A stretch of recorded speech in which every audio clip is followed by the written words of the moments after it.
Hey guys, it's Enigma Hood, and I want to talk a little bit about what's going on in Israel right now. I'm sure all of you know about the conflict that's going on just recently, that's going on in the Gaza Strip, where Israel has been attacking Hamas, and they assassinated, I believe, the leader of Hamas. And then they started bombing the Gaza Strip recently, and the shit's really starting to hit the fan. And I have a subscriber, a longtime subscriber, who lives in Israel. His name is Asaf Schneider 17, and he was telling me some stuff about what's going on, and things are getting a little bit too hot over there. Luckily, he's okay, and I'm glad about that. But like this, my stance on Israel hasn't changed much. I mean, I've thought about some more. And some views have changed, but for the most part, I still don't think it was fair what happened in Palestine, where the Jews were given part of Palestine to make Israel, and I believe that this was primarily precipitated by religion. They wanted Jerusalem. They wanted the Holy Land. This is very holy to them. It has to do a great deal with their religious beliefs, Judaism. I think what the fair thing would have been was to give them part of Germany. I think that would have been a lot more fair. And not just more fair, it would have been closer to friendly countries to them. I mean, believe me, Germany would have been a friendly country to them. They would have gone along with whatever America said at that point, whatever America and Britain said at that point. Because they were completely defeated, completely fucked up.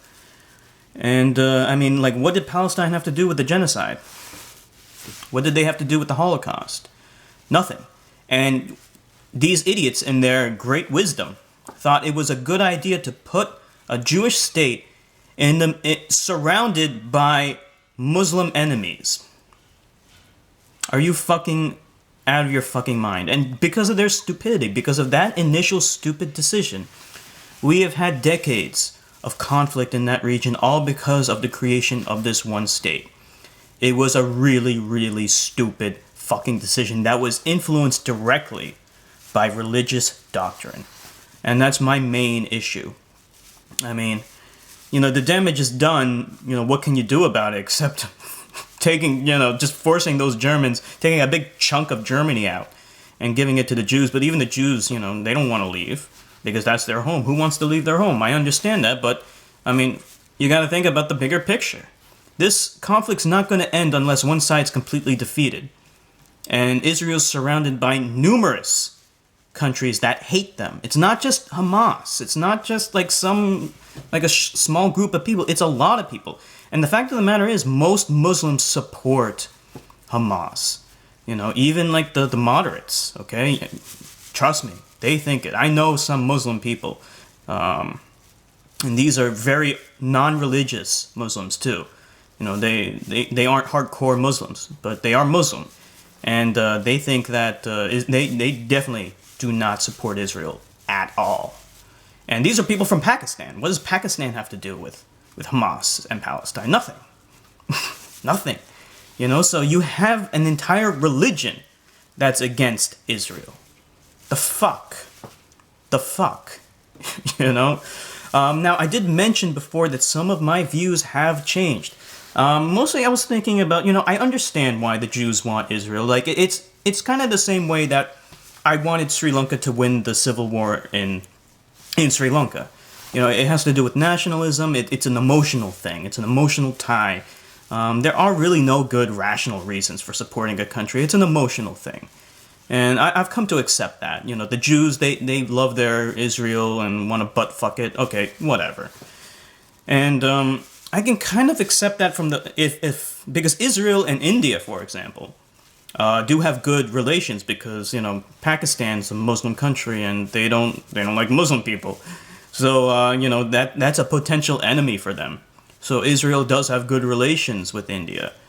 And if war does break out, they would definitely be fighting on the same side, India and Israel. And since I'm a brown guy, I like India, so that's it's just an emotional thing, I guess. I'm from Sri Lanka, obviously, but Sri Lanka and India have good relations, so I'm always I always like India. India's a good country. They just need to eliminate this whole religious bullshit, though.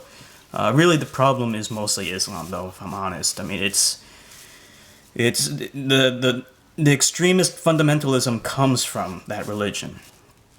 You know, it's out of control. It really is. I know some idiot's gonna say, "Oh, you're saying all Muslims are terrorists." No, I'm not saying that.